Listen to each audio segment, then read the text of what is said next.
Get on your knees! Now! Richard Caldwell's voice exploded through the ballroom. His hand gripped the waitress's shoulder, pushing down hard. I said kneel, you ignorant... He shoved harder. Do you people not understand English? The black waitress stumbled. Champagne pooled around his Italian shoes. Sir, please, I apologize. Shut up. Richard snapped his fingers in her face. You work for me. $50,000 I paid tonight. You're nothing. His wife Charlotte stepped closer, pouring her own champagne onto the woman's uniform. Oops. Clean that too. Laughter erupted from their circle. 200 guests watched. Phones recorded everything. Richard placed his shoe near her hand. Shine them while you're down there. The waitress's nameplate read, Dr. Simone Laurent. Nobody looked. Have you ever watched someone destroy everything without knowing it? 48 hours earlier, Simone Laurent sat in her corner office on the 20th floor of Century City Medical Tower. Floor-to-ceiling windows framed the Los Angeles skyline. The late afternoon sun painted the glass buildings gold. Her desk held 3 things: a surgical textbook, a cold cup of coffee, and a manila folder marked Sterling Foundation Confidential. Simone opened the folder. Her assistant had flagged 12 complaints from former Sterling employees, all people of color, all claiming discrimination, all signed NDAs and paid to disappear. She picked up her phone and dialed. Marcus, it's Dr. Laurent. I need 5 waitstaff uniforms by Thursday. The Beverly Hills event. She paused, listening. Yes, I'm going by myself. Standard protocol. For 15 years, Simone had run the Laurent Medical Foundation this way. Anonymous investigations, undercover assessments, organizations applying for grants never knew she was watching. The ones who failed her character test never got a dollar. The Sterling Foundation wanted $15 million for youth education programs. Richard Caldwell's signature sprawled across every page of the application. His face smiled from the foundation website, arm around underprivileged children. Perfect PR photography. But the complaints told different stories. Simone closed the folder and stood. Her white coat hung on the door. She'd worn it through 12-hour surgeries, through medical school rotations where professors doubted her, through residency where patients asked for the real doctor.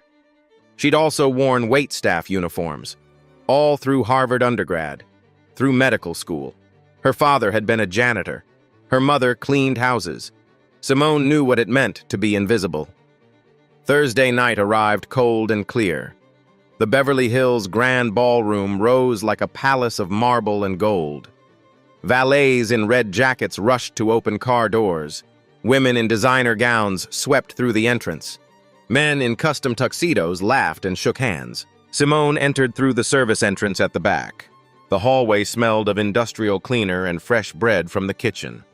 She wore a simple black server's uniform, hair pulled back, minimal makeup.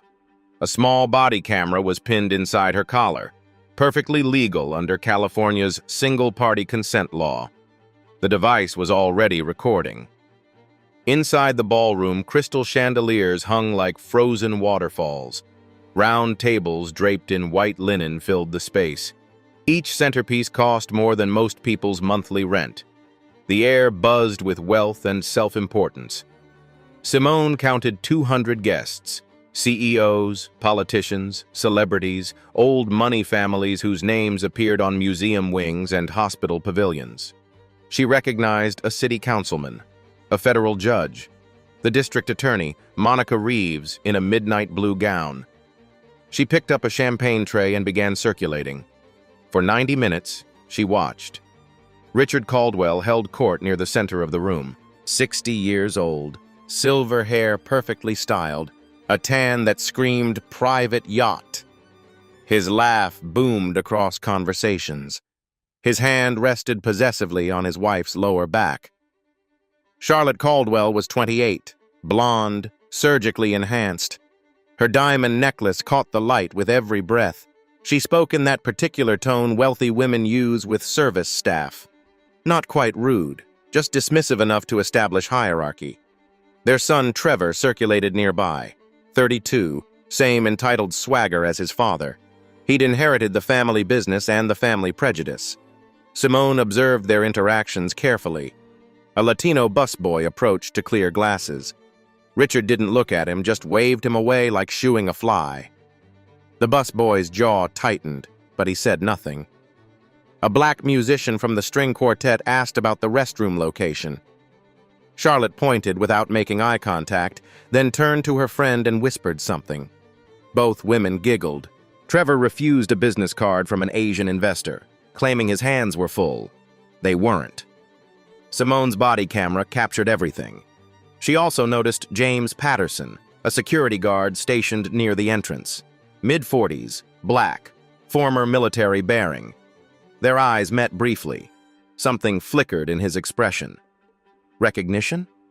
She couldn't be sure. The head chef, Antoine Wilson, supervised the kitchen staff through the service window. Another black face in a sea of white wealth. He caught Simone's eye and nodded slightly. An acknowledgement. A silent understanding between two people who knew what it meant to work in spaces like this. The orchestra played Vivaldi. Guests sipped champagne that cost $300 per bottle. Richard Caldwell stepped toward the microphone to announce his mayoral campaign. Simone positioned herself near his table. She was ready. Everything that happened next, she would document with scientific precision.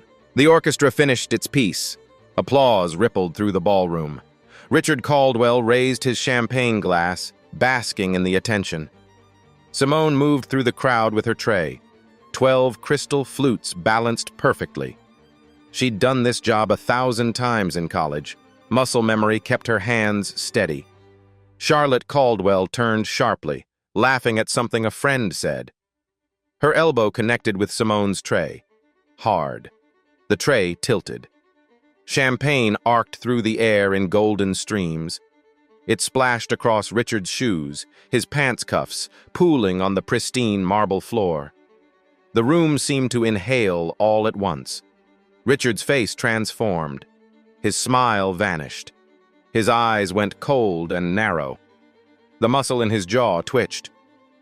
What the hell? His voice started low. Dangerous. What kind of incompetent help did they hire? Simone set down the tray carefully. She pulled a clean napkin from her apron.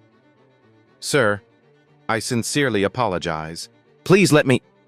You sincerely apologize. Richard's voice climbed louder. Heads turned throughout the ballroom.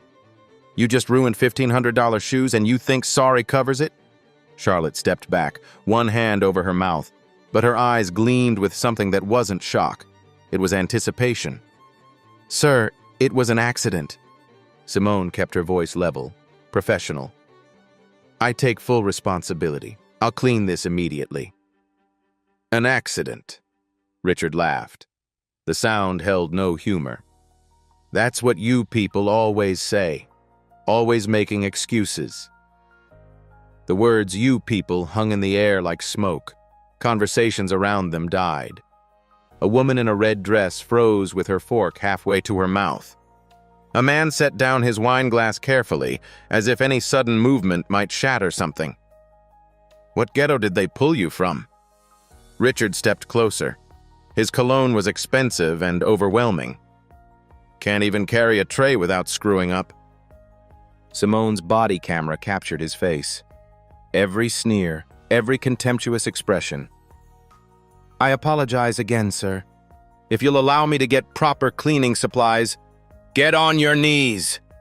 The command cracked through the ballroom like a gunshot. Simone looked up at him. Sir? You heard me. Richard's finger pointed at the floor, at the puddle of champagne, at his stained shoes. Get on your knees and clean this mess up properly. Show some respect for where you are. A gasp came from somewhere to the left. An older woman clutched her pearls, literally. Mr. Caldwell, I'll be happy to clean this, but nothing. He snapped his fingers. Once. twice. The sound is sharp as slaps. Do you people not understand basic commands? Or do I need to speak slower? Trevor Caldwell pushed through the crowd. He wore the same expensive suit as his father, the same cruel smile. Problem, Dad? This woman seems to think she's too good to do her job. Typical. Trevor circled around Simone like a shark. They always have an attitude.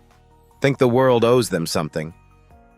Charlotte joined them, forming a triangle around Simone. She sipped her champagne, watching over the rim of her glass. Richard, darling, she's probably never been to an event like this before. Doesn't understand how things work. The words cut deeper than shouting would have. Simone stood perfectly still. Her heart rate stayed steady. Years of surgical training had taught her to remain calm when everyone else panicked. She was aware of the live stream camera mounted on the far wall. The red light blinked steadily. I understand perfectly, ma'am. Simone met Charlotte's eyes. I'm here to serve guests professionally. I'll clean this properly with appropriate materials. You'll clean it now. Richard's hand shot out. He gripped Simone's shoulder. His fingers dug in hard enough to bruise. On your knees. I'm not asking again. He pushed down, his strength and weight behind it. Simone's knees bent, not from weakness, from calculation. She lowered herself slowly, maintaining eye contact with the live stream camera. Every second documented, every witness recorded. The marble floor was cold and hard beneath her knees. Richard's satisfied smirk spread across his face.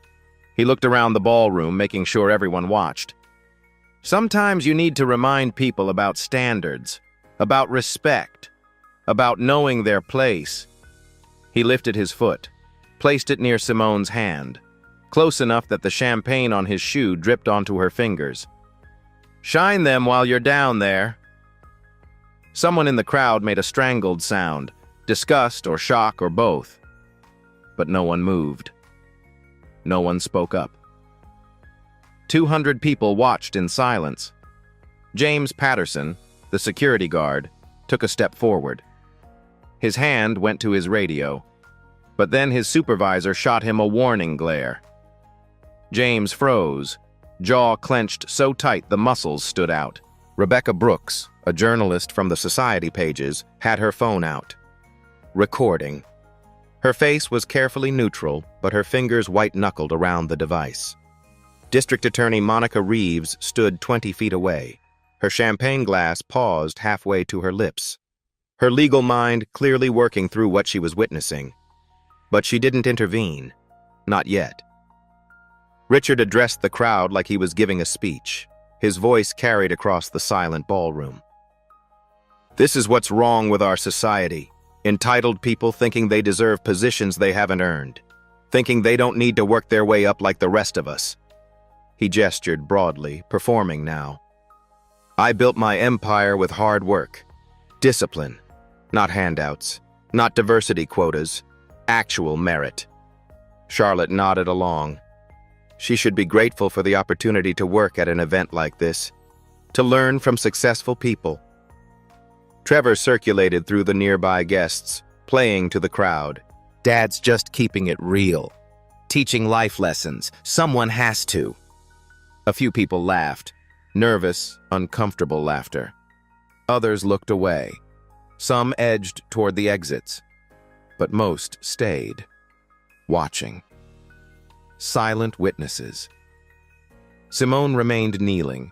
She counted the seconds. 15. 20. 30.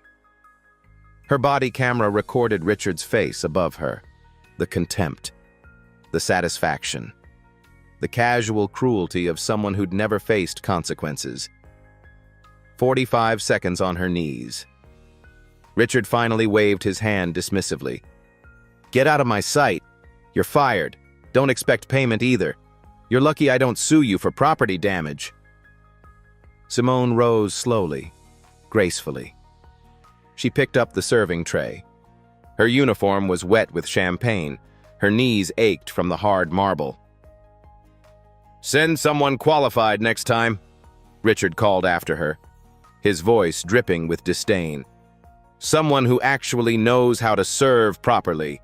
Someone who understands their role. The crowd parted as Simone walked toward the service exit. Every step is measured. Every movement was controlled. She could feel 200 pairs of eyes on her back. Behind her, Richard returned to his champagne and his conversation, already forgetting her, already moving on. The event coordinator rushed over, a thin woman with panic in her eyes. "Ma'am, I'm so sorry. Mr. Caldwell insisted." "It's not your fault." Simone's voice remained steady. "He wants you to leave immediately. I'll make sure you're paid for your time." "That won't be necessary." Simone reached the service hallway. The door swung shut behind her, muffling the orchestra music and the buzz of conversation. She took 3 steps toward the exit. Trevor Caldwell blocked her path. He wasn't smiling anymore. His face held something harder, meaner. "Not so fast." Simone stopped. "Excuse me? What's in your pockets?" Trevor's arms crossed over his chest. "Empty them." "I'm sorry? You heard me?" He stepped closer. Too close. Invading her space deliberately. "Empty your pockets. Show me what's in that apron. Can't be too careful with thieves." The word landed like a slap. "I haven't taken anything." Simone kept her voice level. "I'd like to leave now." "You'll leave when I say you can leave." Trevor pulled out his phone. "Dad, back here!" Richard's footsteps echoed down the marble hallway. Charlotte followed, heels clicking. Both still held champagne glasses. Richard's eyes lit up when he saw the scene, like he'd found a new game to play. "What's wrong, son?" "She's trying to leave. I think we should check her pockets first. You know how these people are." Richard nodded slowly, a snake evaluating prey. "Good thinking. These types always steal. It's in their nature." He raised his voice. "Security! I need security back here now!" 3 guards appeared, James Patterson among them, face carefully blank. "This woman needs to be searched before she leaves," Richard announced. "I have reason to believe she's stolen property." Simone looked directly at James. Their eyes met. She saw the conflict there, the disgust with what he was witnessing, but also the fear, the knowledge that speaking up meant losing his job. "Sir," James said carefully, Maybe you should do your job," Richard cut him off. "Or you can join her in the unemployment line." James's jaw tightened, but he stayed silent. Trevor stepped forward and grabbed Simone's small server purse. His hand yanked the strap hard. "Let's see what we have here." "You have no legal authority to search my belongings." Simone's voice stayed calm. "This is assault." "Assault?" Trevor laughed. He pulled harder. The strap cut into Simone's shoulder. "This is private property. We have every right." Richard moved closer. His breath smelled of champagne and arrogance. "You're on my property. At my event. I make the rules here." Charlotte circled behind Simone, blocking retreat. Her diamond bracelet clinked. "Just let them look, unless you're hiding something." "I have nothing to hide, but this is illegal." "Illegal?" Richard's laugh boomed. "You want to talk illegal? You assaulted me with that champagne, destroyed my $1,500 shoes. That's assault and battery." Trevor dumped the purse contents onto a service table, items scattered across white linen. A phone, driver's license, lip balm, keys. A card holder with embossed lettering. Trevor pawed through everything. He grabbed the card holder, flipped it open without really looking. Business cards spilled out, cream-colored, professional. Dr. Simone Laurent, MD, printed in elegant script. Trevor glanced at one card, tossed it back. His brain didn't register what his eyes saw. Nothing but junk. Richard spotted Simone's phone. The screen glowed. A recording app showed time counting. "Is that camera on? Are you recording me?" I have the legal right. Delete it. Richard snatched the phone. Delete that footage now. I'm not required to do that. Delete it or I smash this phone. Richard's fingers tightened around the device. His knuckles went white. That's destruction of property. I'll show you destruction. Richard's free hand grabbed Simone's wrist. He twisted. Pain shot up her arm. Bones ground together. Give me the passcode. James Patterson shifted. His hand moved toward his radio. Sir, maybe we should... Stay out of this. Richard's face flushed red. A vein pulsed in his temple. You work for me, Patterson. Stand down or you're fired. James's hand dropped. His jaw clenched tight. You're assaulting me in front of witnesses. Simone's voice strained with pain. This is documented. Documented by who? Charlotte pulled out her phone, started recording Simone. I see a hostile employee threatening my husband. Exactly. Trevor filmed, too. We're documenting your aggressive behavior. Richard twisted harder. The passcode, now! Or I break your arm and claim self-defense. Let go of me. Rebecca Brooks appeared at the hallway entrance. Her journalist instincts had pulled her back. She held her phone up, recording. Her face was pale but determined. Get her out, Richard barked at security. A guard moved toward Rebecca. Ma'am, private area. This is a crime scene. I'm press. You want to assault a journalist? The guard stopped. Richard released Simone's wrist with a shove. She stumbled against the wall. Red marks bloomed on her skin, finger-shaped bruises forming. Fine. Keep your phone. Richard's smile turned vicious. We don't need it.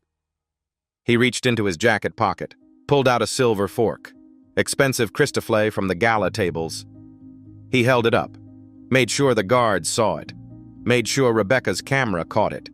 Then he placed it deliberately among Simone's belongings. Well, well. His voice dripped with fake surprise. What do we have here? Trevor caught on fast. Is that one of the silver forks? It certainly is. $500 each. That's not mine. Simone's eyes locked on the fork. It's in your belongings. Charlotte's voice sing-songed. Right there with your things. Because he just planted it. Simone looked at Rebecca's camera. Everyone watched him do it. Plant evidence? Richard turned to the guards. Did anyone see me plant anything? The guards exchanged glances. They'd seen it. Everyone had. But Richard signed their paychecks. 2 guards stayed silent. James opened his mouth, closed it. War played across his face. That's what I thought. Richard pulled out his phone.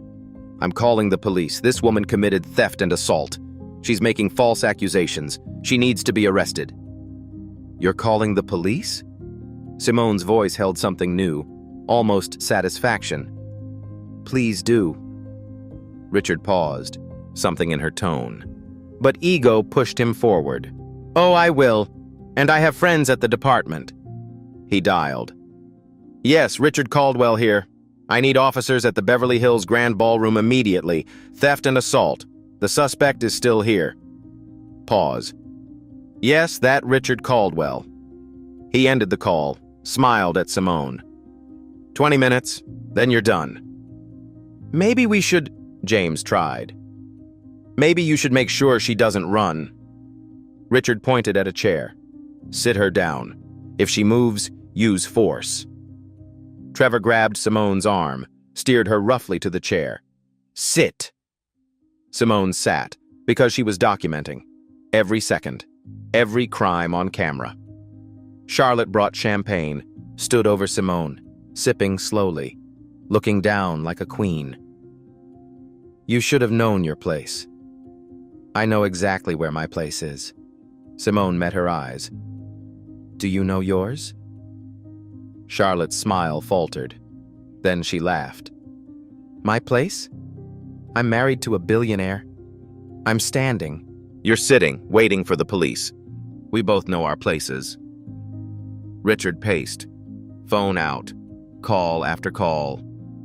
Judge Morrison? Richard Caldwell? I have a situation. Need a favor. Another call. Captain Barnes? My officers are coming. Need this handled right? Simone watched him pull strings, build walls of corruption and privilege. Trevor posted on social media. Fingers flying. Caught a thief at our charity gala. This is why we need better background checks. Within minutes, hundreds of likes. Comments poured in. Most supportive. District Attorney Monica Reeves appeared, her legal mind cataloging violations. Richard, what's happening? Monica, this woman stole from my event, assaulted me when confronted. Monica looked at Simone, at the wrist marks, at scattered belongings, at the convenient fork. I see. You witnessed the champagne incident, Charlotte added. You saw how aggressive she was. I saw champagne spilled. Monica's voice stayed neutral. I'll wait for the police, too. Richard beamed, the DA on his side. Or so he thought. Sirens wailed, growing louder. 2 patrol cars arrived. Officers Daniels and Quan entered. Daniels looked tired, skeptical. Quan's sharp eyes took in everything. Mr. Caldwell? Daniels asked. Officers, thank you. Richard extended his hand. I'm Richard Caldwell, Caldwell Properties. I'm sure you've heard... What's the situation? Richard's smile tightened. This woman stole from my event. Silver fork, $500. When confronted, she became violent, destroyed property, assaulted me. He pointed at Simone. Full charges, theft, assault, battery. I want her arrested now. Quan examined the table. His eyes lingered on the business cards. He said nothing. Daniels turned to Simone. Stand up, ma'am. Simone stood, slowly, controlled. Officer, I'm happy to cooperate, but everything he said is false. Of course she says that. Trevor stepped forward. They always lie. Sir, step back. Quan's hand rose. We'll get everyone's statement. Nothing to investigate, Richard insisted. Multiple witnesses, evidence right there. Just arrest her. Daniels touched Simone's arm. Official. You're detained for investigation. I understand. But officer, you should know something first. Don't let her manipulate you, Richard interrupted. These people say anything. Sir, let her speak. Quan's voice sharpened. Simone met Quan's eyes. I didn't steal anything. That fork was planted. He took it from his pocket. My body camera recorded everything. Richard laughed, sharp and loud. Body camera? A waitress with a body camera? Ridiculous. The camera is pinned inside my collar, recording since I arrived. Everything uploaded to cloud storage. The assault, illegal search, planted evidence, all documented. Daniels frowned. You're required to disclose the recording. Single-party consent law applies. I'm the party. I consented. Completely legal. I can provide footage right now. Richard's face changed. First crack in confidence. She's bluffing. I'm not bluffing. Simone looked at Quan. Before this escalates, officer, verify my identity. Thoroughly. Run my license through your database. What does identity have to do? Trevor started. Everything. Quan pulled out his tablet. License? Simone gestured. There. California driver's license. Quan picked it up, scanned, tapped his tablet, waited for database loading. His expression changed. Subtle, but definite. What is it? Daniels looked at the screen. Sir, there's additional information. Multiple professional credentials. Richard waved dismissively. I don't care if she's employee of the month somewhere. She stole from me. He dialed the speaker. Gerald? Richard Caldwell. Need you at the Grand Ballroom. Prosecuting theft and assault. Need my lawyer." Charlotte touched his arm. "Richard, maybe let her go." "No. This is about principle. Standards. Respect." He turned to the gathered crowd. Event staff. Guests. Rebecca is still recording. This is what happens when we lower the bar. Prioritize diversity over merit. Some people need to earn their place, not have it handed to them. I built my empire with hard work. Discipline. Not handouts. Not quotas. Merit. And I won't stand by while someone disrespects that. Simone watched him dig deeper. Every word another shovel of dirt. Quan looked up from his tablet. Professional mask in place. "Ma'am, spell your full legal name for the record." Dr. Simone Angeline Laurent. Laurent. The word doctor hung in the air. Richard's eyes narrowed. Doctor of what? Fast food? Quan didn't smile. "Sir, Dr. Laurent is a board-certified neurosurgeon, Johns Hopkins Medical School, Harvard undergraduate, multiple active medical licenses." Silence. Richard's smirk froze. His mouth opened, closed. Nothing came out. "Neurosurgeon?" Trevor's voice cracked. "That's impossible. She's a waitress." Officer Daniels leaned over Quan's tablet. His eyes scanned. His expression shifted from skeptical to stunned. "Johns Hopkins, Harvard Medical School, board certifications in neurosurgery and critical care." He looked at Simone. Really looked. "Ma'am, I apologize." "How could you know?" Simone's voice stayed level. "That was the point." Quan scrolled. "There's more. Board chair of the Laurent Medical Foundation, $800 million endowment." Rebecca Brooks stepped forward, phone still recording. "The Laurent Foundation? The Medical Research and Scholarship Organization?" Simone nodded once. "You're that Dr. Laurent? You saved Congressman Miller's daughter. Emergency surgery. It was all over the news." The hallway crowd swelled. More guests pushed through, phones out, recording, whispering. Richard's face went white, sheet pale. "You were investigating? That's entrapment. You set me up." "No, Mr. Caldwell." Simone's voice cut sharp and clear. "I gave you every opportunity to treat another human with basic dignity. You chose contempt. Every second was your choice." Charlotte backed away. Her champagne glass trembled. "Richard, what is she talking about?" "Your foundation applied for a $15 million grant from my organization. We investigate all applicants, standard practice, anonymous cultural assessments." Richard loosened his tie. His hand shook. "That's illegal." "Completely legal." District Attorney Monica Reeves stepped forward, authority in her voice. "And I witnessed everything, Mr. Caldwell." Simone continued. "Your foundation received 12 complaints from former employees, all people of color, all claiming discrimination, all signed NDAs and paid to disappear. I needed to see if the complaints were valid." She gestured to her collar camera. "You showed me, in crystal clarity." Trevor grabbed Richard's arm. "Dad, stop. Wait for the lawyer." But Richard couldn't stop. "That footage could be edited." "Deepfake, not admissible." Monica pulled out her phone. "Properly authenticated video is absolutely admissible. I witnessed it live. I'll testify." Officer Quan spoke. "Dr. Laurent, can we see the footage?"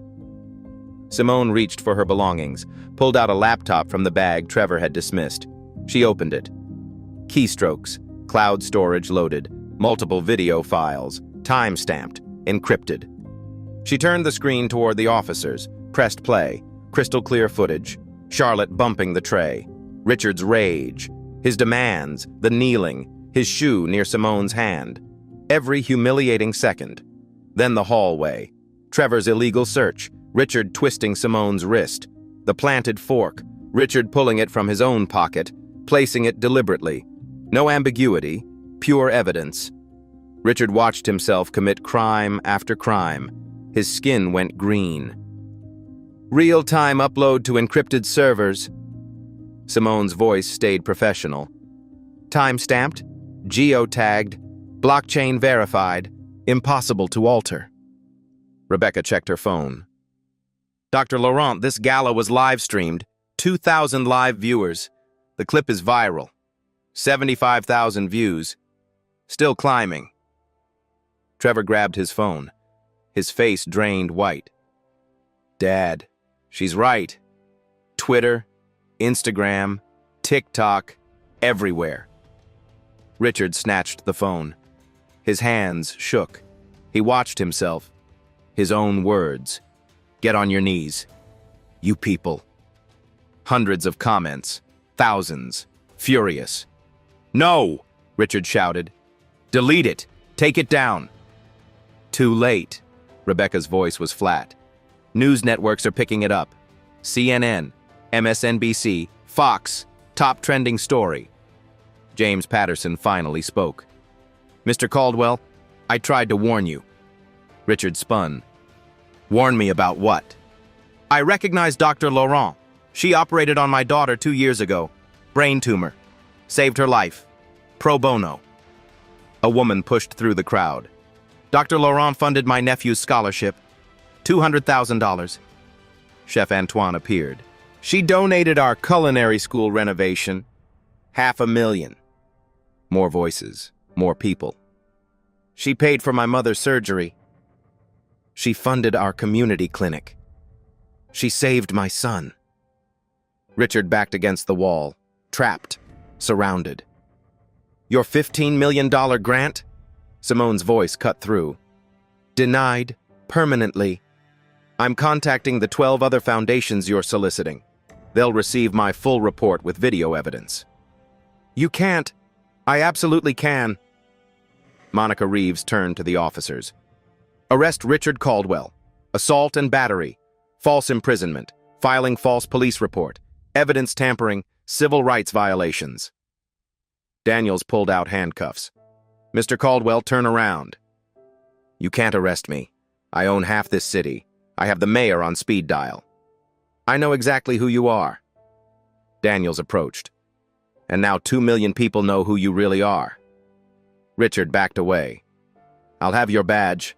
My lawyers will destroy you. Your lawyers will be busy. I'm filing federal civil rights charges. Simone collected her belongings calmly. Mrs. Caldwell, you're being detained. Quan turned to Charlotte.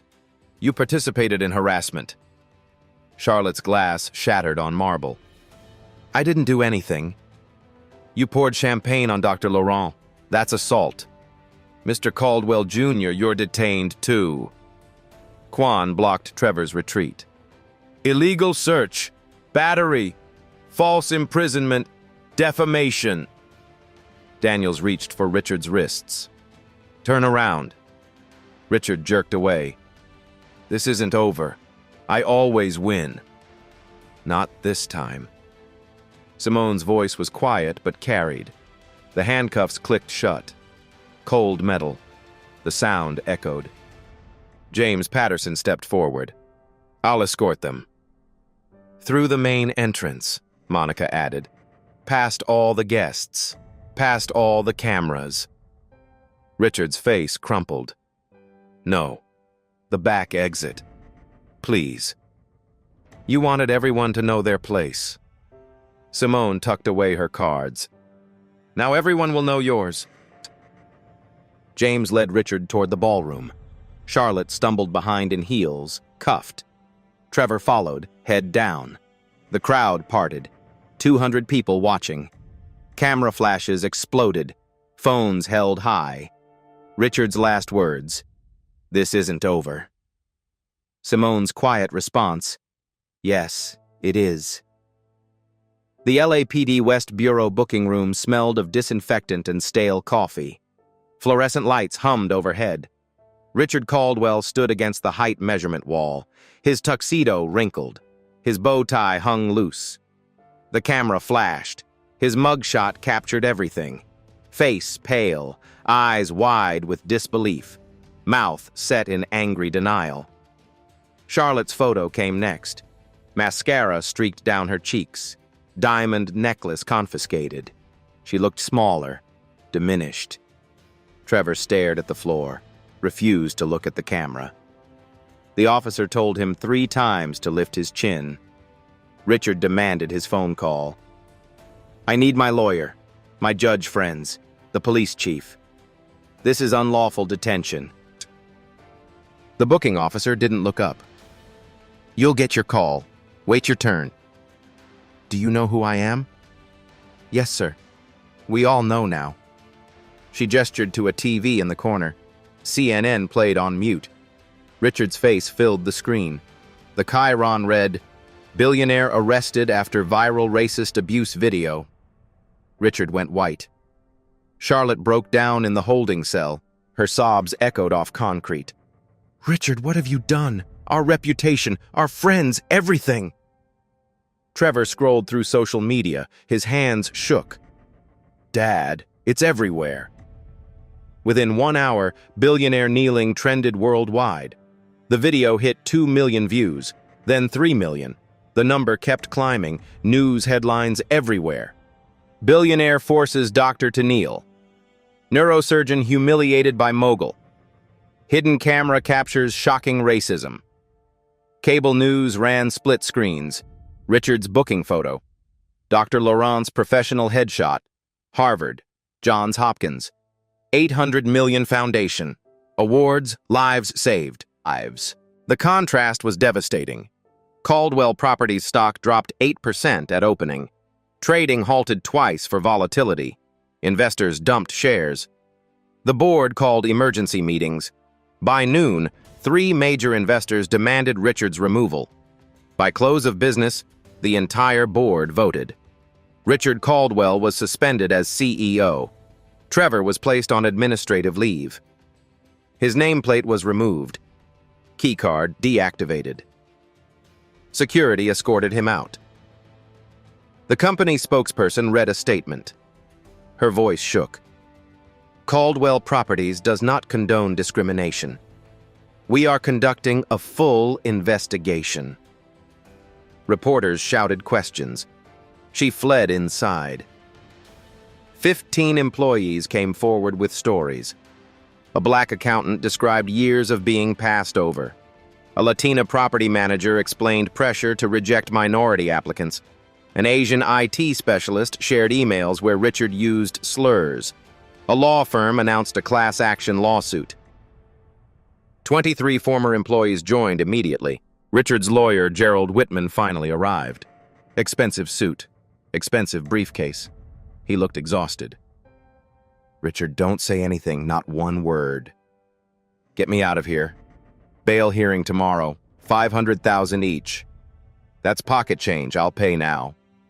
It's symbolic. They're making a point, and federal prosecutors are reviewing hate crime charges.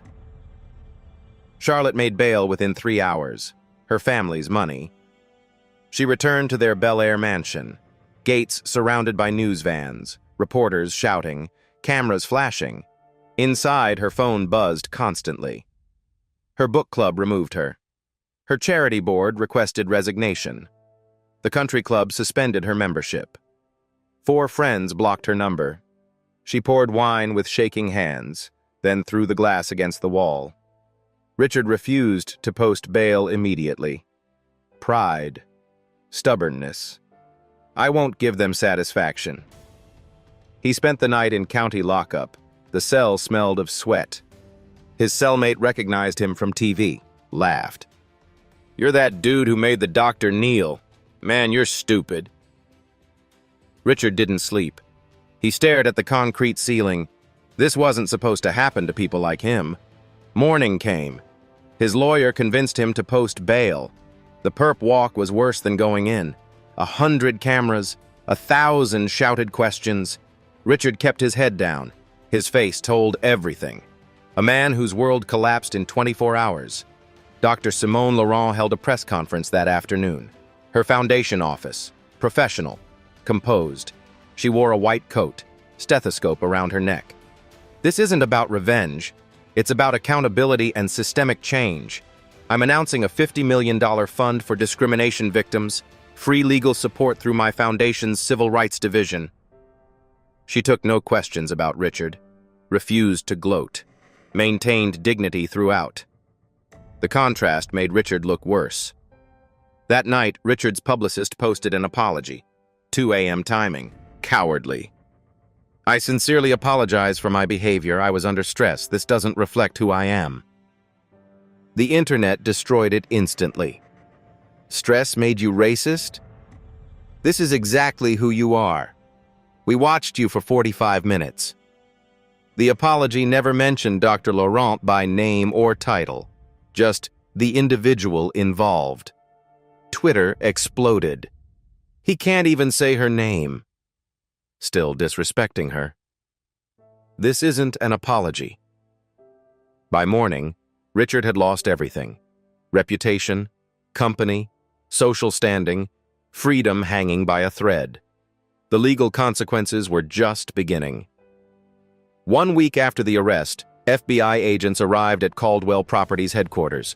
They carried boxes, warrants, hard drives for evidence collection. Employees watched through glass walls as federal investigators photographed documents and seized computers. The FBI opened a civil rights investigation. 15 years of business practices under scrutiny. Housing discrimination. Statistical patterns of rejecting minority tenants while accepting white applicants with identical credentials. The Department of Justice joined. They found government contracts won through falsified diversity initiatives. Fake minority-owned subcontractors, photoshopped images of diverse teams, lies on federal forms. The IRS audited the Sterling Foundation. Charitable deductions that weren't charitable. Money funneled to Richard's personal accounts. Tax fraud. Inside the company, silent employees finally spoke. An IT specialist provided internal emails, coded phrases like cultural fit and neighborhood preservation that meant no black renters. Richard's digital trail was extensive and damning. The criminal trial was set for 6 weeks out. People versus Richard Caldwell. Assault, battery, false imprisonment, civil rights violations, filing false police reports, evidence tampering. District Attorney Monica Reeves announced she would personally prosecute. This case represents everything wrong with unchecked power. We will seek maximum penalties.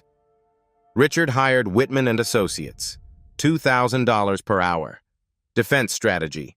Claim misunderstanding, heat of moment, not racially motivated. But finding character witnesses proved impossible. Richard's friends disappeared.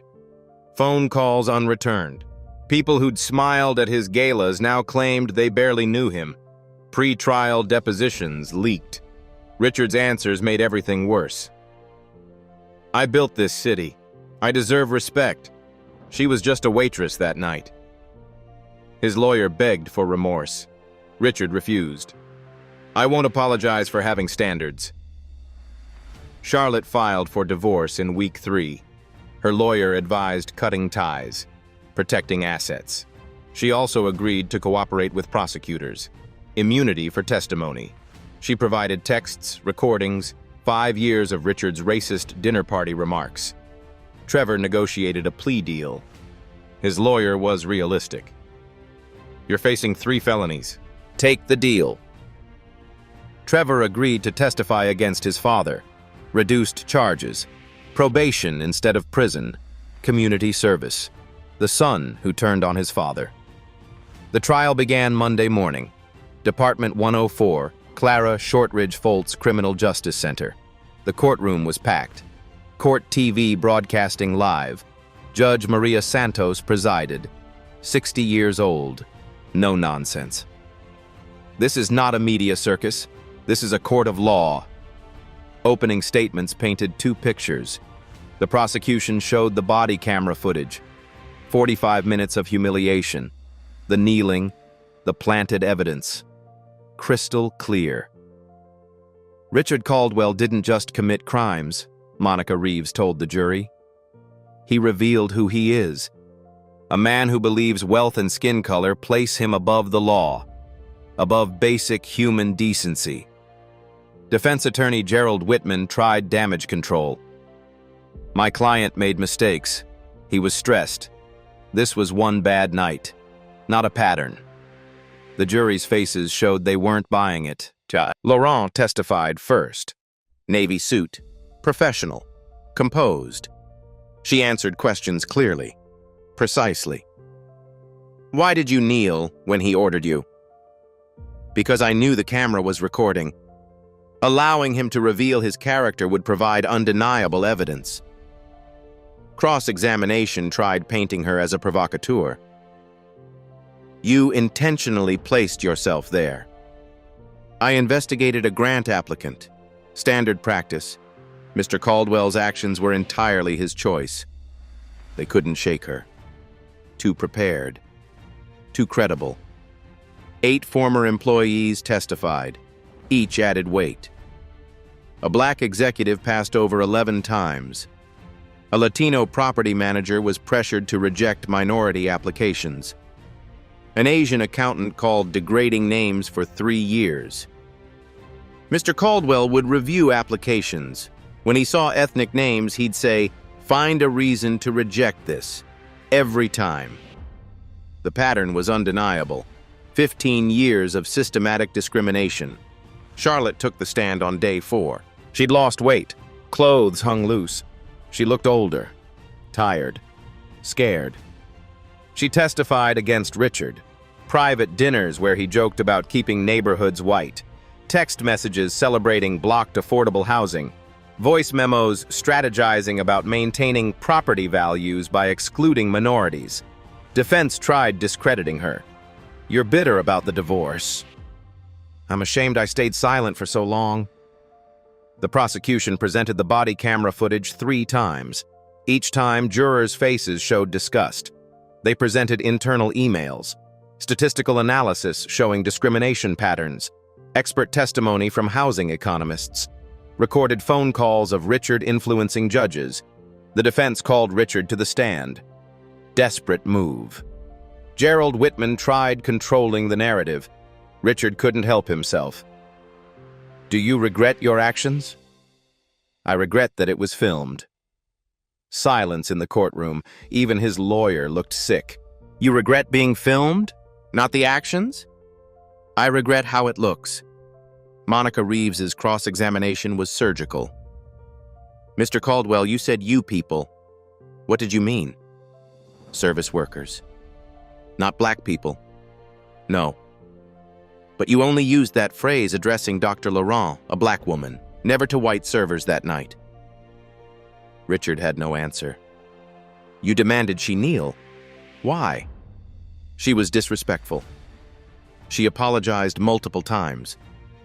How was that disrespectful? Her tone. Describe this disrespectful tone. Richard couldn't. He floundered, made excuses, contradicted himself. The more he talked, the worse it became. Closing arguments were devastating. Richard Caldwell believed his money made him immune, believed his skin color gave him the right to humiliate others. He was wrong. Defense tried. One bad night shouldn't destroy a life. But the jury had seen 15 years of bad nights. They deliberated for 4 hours. Quick. On the charge of assault, how do you find? Guilty. Battery? Guilty. False imprisonment? Guilty. Each verdict hit like a hammer. Richard's face went gray. All 6 charges. Complete conviction. Sentencing came 1 week later. Judge Santos allowed victim impact statements. Dr. Laurent spoke. This isn't about me. I have resources to fight back. This is about every person of color who experiences this daily with no recourse. 12 former employees spoke about destroyed careers, mental health impacts, financial devastation. James Patterson spoke. I watched evil happen and almost stayed silent. This verdict tells me speaking up matters. Judge Santos's statement was firm. Mr. Caldwell, you used wealth and power to dehumanize others. You showed no remorse. You attempted to corrupt justice. Your actions were habitual, calculated, and cruel. The sentence: 3 years federal prison, 5 years probation after release, $500,000 fine to Dr. Laurent, $2 million to the Civil Rights Fund, 1,000 hours of community service, mandatory bias training, public apology required, restitution to 23 employees, $5.7 million total. Richard stood. This is a travesty. You're remanded immediately. Bailiff. Officers approached. Richard's hands cuffed, led out screaming about injustice, about corruption. Nobody believed him. The civil lawsuit followed.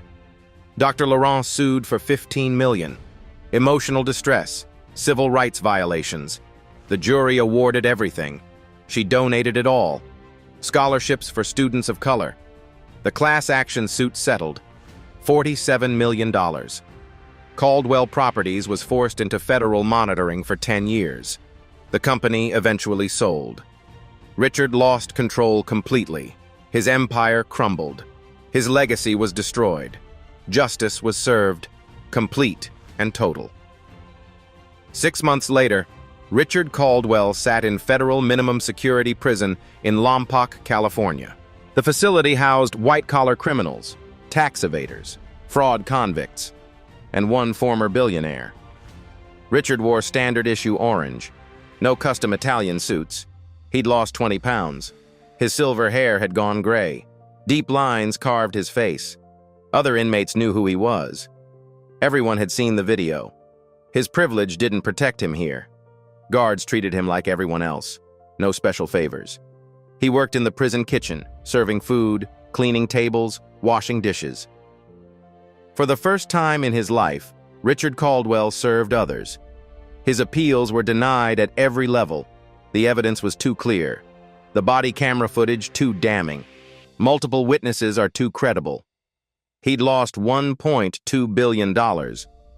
Business value evaporated. Legal fees consumed millions. Settlements drained accounts. His empire sold piece by piece. Charlotte divorced him, took her settlement and moved to Europe. She funded a women's shelter anonymously. Attempting amends, she never spoke to Richard again. Trevor completed probation and community service. He worked for nonprofit housing now, helping families find affordable homes. He spoke at schools about privilege and prejudice. His redemption path was long, but he was walking it. Dr. Simone Laurent's foundation grew to $1.2 billion. Donations flooded in after the story broke. People wanted to support her mission, her courage, her dignified pursuit of justice. She launched the Undercover Justice Initiative. Investigators tested organizations for discrimination before awarding grants. 47 organizations investigated. 12 lost funding for discriminatory practices. Simone continued her medical practice, still performed surgeries, still saved lives, especially for underserved communities. She hadn't changed. The world's perception had changed. She guest lectured at universities. Power, dignity, and strategic justice. Standing room only at every event. Students hung on every word. She published a memoir. Kneeling Up became an instant bestseller. All proceeds went to civil rights organizations. The book told her story and the stories of countless others who faced daily humiliation. The societal impact rippled outward. 15 states passed laws protecting service workers from abuse. Body cameras became standard for philanthropic investigators. The Caldwell case was cited in 67 discrimination lawsuits. Corporate America took notice. Genuine bias training replaced checkbox exercises. Fear of becoming the next Caldwell motivated real change. Harvard Business School created a case study. The Caldwell Collapse: How Bigotry Destroys Value. The hashtag Billionaire. Kneeling evolved into the Dignity for All movement. Service workers shared stories, 10,000 testimonials and counting. The restaurant industry adopted customer behavior standards. The right to refuse service expanded to workers refusing abuse. James Patterson got promoted. He started a training program. Ethical security in unjust moments, teaching guards to intervene when witnessing discrimination. His daughter, whose life Simone saved, graduated college. She became a civil rights lawyer. The grand ballroom incident was taught worldwide. Sociology classes, ethics courses, business schools. The video had 200 million views globally. Simone became Time Person of the Year. The Doctor Who Wouldn't Kneel. An annual Laurent Award was established for individuals who fight injustice creatively. The Caldwell name became synonymous with karmic justice. He pulled a Caldwell, entered common language. 1 year after the incident, Simone sat for an interview. The journalist asked about that night. "I didn't kneel because I was weak," Simone said. Her voice is calm, certain. "I knelt because I knew the camera was watching. I understood his cruelty would expose itself if I gave him rope." She leaned forward. "This was never about me winning. It's about every person who can't fight back getting hope, getting proof that justice is possible. Dignity cannot be taken, only temporarily obscured.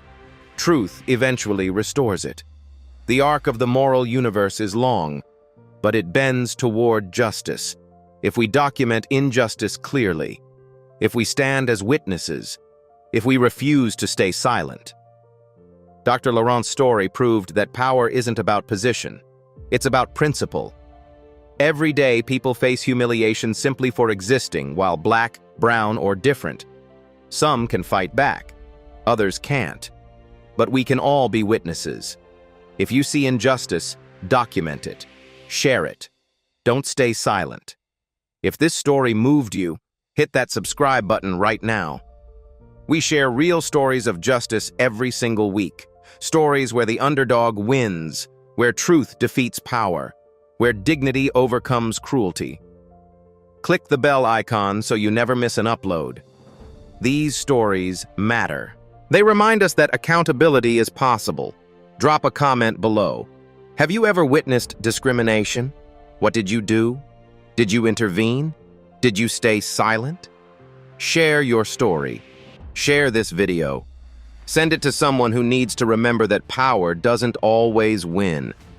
That one person with courage and evidence can change everything. Subscribe to Black Voices Uncut now. Turn on notifications. Join this community fighting for dignity and justice. When you see someone being humiliated in public, at a restaurant, a store, an event, what will you do? Will you intervene? Will you record? Or will you look away? Your choice in that moment defines whether you're part of the solution or part of the system that protects people like Richard Caldwell. Which side of history will you stand on when that moment comes? Because it will come.